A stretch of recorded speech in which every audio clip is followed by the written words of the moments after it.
when you get that roughing the penalty passer you disagree with. It's almost an NBA attitude, and for a defensive player, that just really concerned me to the point where I just don't. He's like off my board. And I know it sounds weird. It's not because I think that that's that sensitive. It's the side of the ball in this generation with the rules on defense that's what concerned me. Is that weird?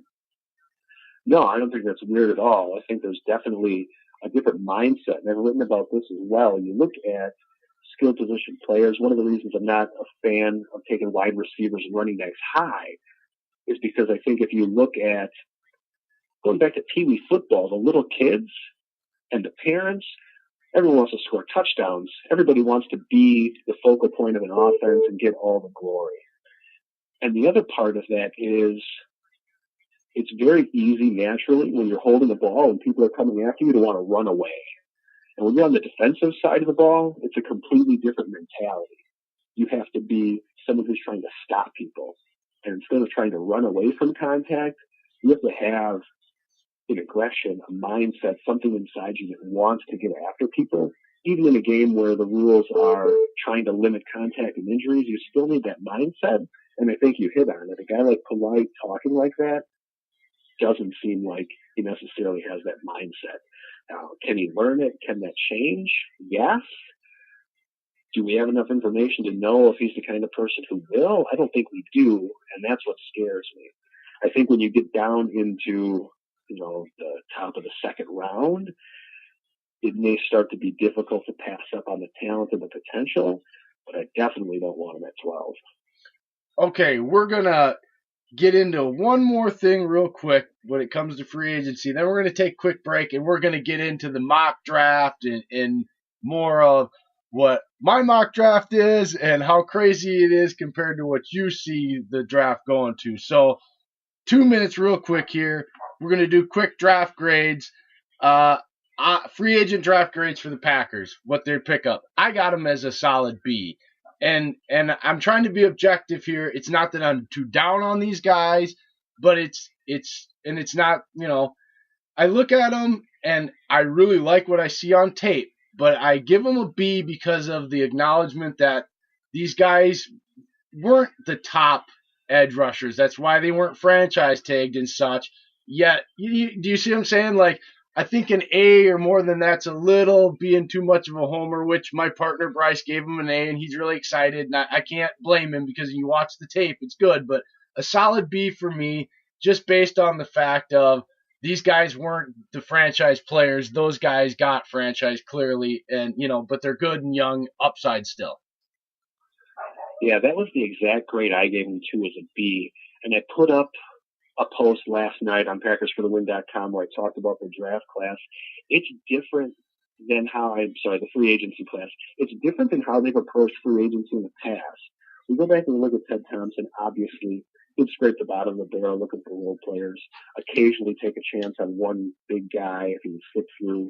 But you go back to Ted Thompson, before Ted Thompson, you get into Ron Wolf, and you look at the Super Bowl team, and everyone wants to say, look at guys like Reggie White, Sean Jones, Eugene Robinson. Those were three guys, Pro Bowlers, all pros, in their 30s, chasing a ring at the end of their career.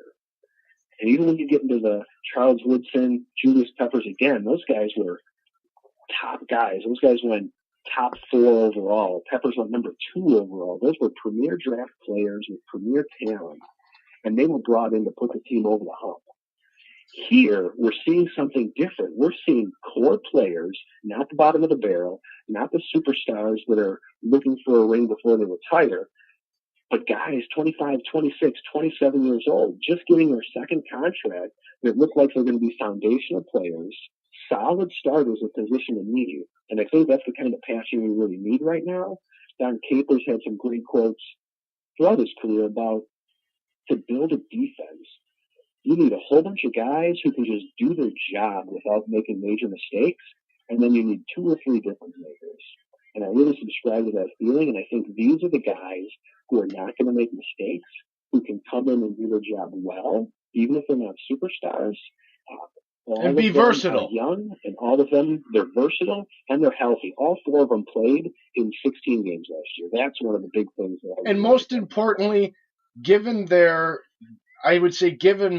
like Zadarius Smith, his lack of a full-time role, 8-9 sacks in his role last year shows me a great upside and worth kind of the risk of the contract there in seeing if he can do better with a full-time role. So I think that's where I see, a more of a B grade there, because it's a B that could turn into an AA plus in a year or two from now, in my opinion.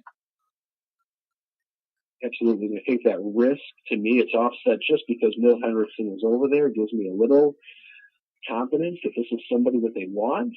And you had mentioned in the draft, if it comes down to Brian Burns or Ed Oliver, what do you want? Well, with Zadarius Smith, you got a guy who can play line or edge, and it gives them the flexibility to go after whoever they think is going to be a better player and better fit. All right, yeah, I think that's a pretty good, solid look at the way the free agency has gone so far, and with $14 million roughly left to spend, taking the rookie wage scales off the top, there is still room to make several moves in that second to third tier market.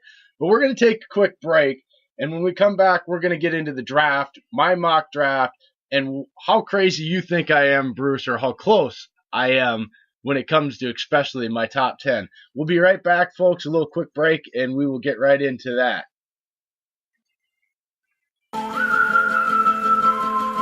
Hey, yo, Jason. Oh, yeah. Say something to her. Holla at her. I got one question. How'd you fit all that in them jeans? You know what to do with that big fat butt. Wiggle, wiggle, wiggle. Wiggle, wiggle, wiggle. Wiggle, wiggle, wiggle. Just a little bit. Patty cake with no hands. Got me in this club making wedding plans. If I take pictures while you do your dance, I can make you famous on Instagram. Hot damn it, woo. Your booty like 2 planets, woo. Go ahead and go ham sandwich, woo. Whoa, I can't stand it, 'cause you know what to do with that big fat butt. Wiggle, wiggle, wiggle. Wiggle, wiggle, wiggle. Wiggle, wiggle, wiggle. Just a little bit. Cadillac, pop that trunk. Let's take a shot, alley-oop that don't. Tired of working at 9 to 5. Well, baby, let me come and change your life. Hot damn it, woo. Your booty like 2 planets, woo. Go ahead and go ham sandwich, woo. Whoa, I can't stand it, 'cause you know what to do with that big fat butt. Oh, yeah. Wiggle, wiggle, wiggle. Wiggle, wiggle, wiggle. Wiggle, wiggle, wiggle. Wiggle, wiggle, wiggle. Shake it, girl. Just a little bit. Wiggle, wiggle. Shake what your mama gave you. Misbehave you. I just wanna strip you, dip you, flip you, bubble bathe you. What they do. Taste my raindrops, cable. Now what you will and what you want and what you may do. Completely separated till I deeply penetrate it. Then I take it out and wipe it off. Eat it, ate it, love it, hate it. Overstated, underrated. Everywhere I've been. Can you wiggle, wiggle for the D-O-double-G again? Come on, baby.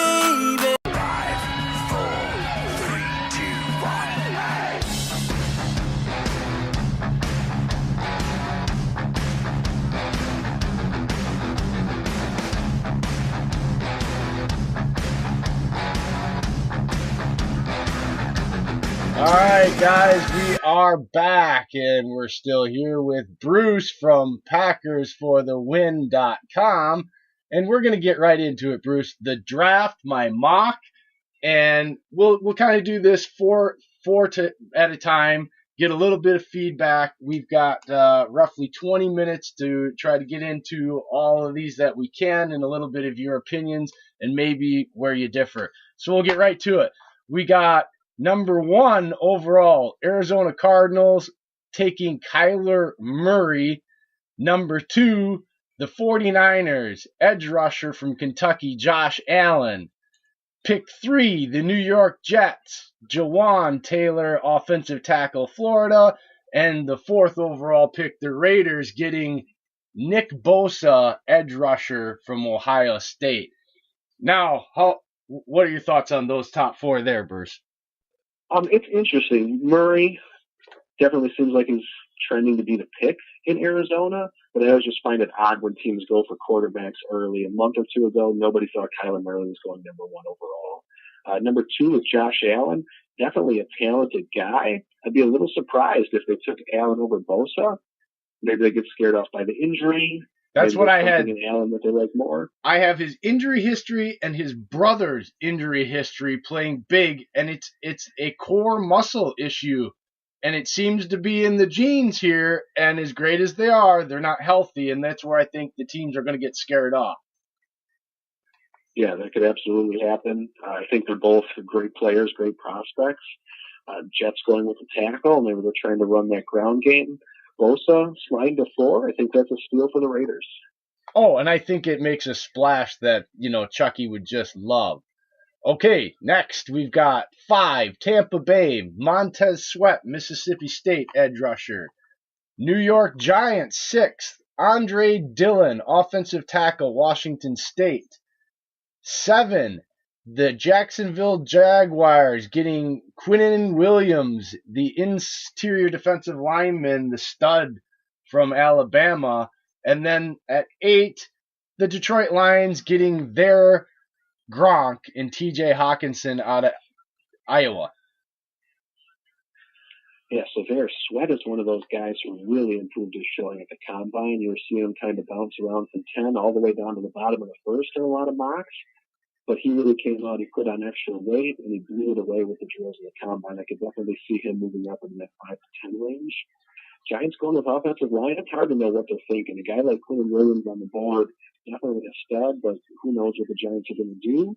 They want to fortify the line. Dillard's probably a good spot there.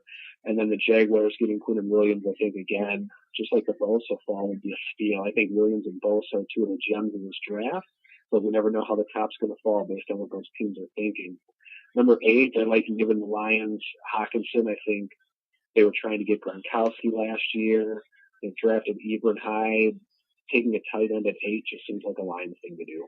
Yeah, and I guess where I went with the tackle there, Dillard, is because a lot of people said his versatility, could play guard, and they're clearly all in on Eli. I think this idea, and if you're all in on Eli, he has to have an offensive line because he's clearly gotten to that point where if he feels any pressure, even if it's ghost pressure, he's just going to fall down. So he needs 5 guys he can completely trust up there, and they've got the picks, and defense isn't going to help Eli stay around, and I don't think a quarterback, I just don't see it, I guess. I guess at this point, just to tease a little bit. 9 here, we got Buffalo. I gave them Ed Oliver, defensive lineman. Houston, 10. The Broncos, Jonah Williams, the versatile offensive tackle, could play guard from Alabama. And Cincinnati, I gave them Devin White. I think his versatility and the fact they got rid of Vontaze Burfict, he fits just perfect there, and he's a steal for them at 11. And then, of course, we all know Green Bay at 12. I've given them Brian Burns out of Florida State because I just fall in love, and I can't see them passing on him even if there's somebody else on the board. Yeah, so looking at that, Ed Oliver, if I'm watching the drafts and I see Oliver go there, I'm cringing a little bit because he's one of the guys that I would like to see fall to the Packers. Jonah Williams, good pick for Denver. There's a lot of news they wanted to re-sign Billy Turner as a versatile offensive lineman. I think they can use some fortification there. And then if it gets to 11, I see the Bengals pick Devin White. I'm loving it. Devin White has everything I'd love to see in an inside linebacker, but I hate his tackling form. And I've posted about this a few times. I put an article out there. You look at his film, even his highlights, he's grabbing guys by the shoulders and wrestling them down. He can cover sideline to sideline. He can make good plays. I'm just nervous about that tackling form. To be fair, though, when I'm looking at other guys like Devin Bush and these other inside linebackers, I'm seeing it all over college. I think tackling might just be becoming a lost art. But either way, I don't want the Packers to have to decide on a guy like Devin White. I love to see Brian Burns fall to 12. Him and Oliver are the guys I want to see drop. Burns would probably be the one I prefer, so really like seeing him grab him while he's there. Okay, and moving right on. 13, the Miami Dolphins. I have the second quarterback coming off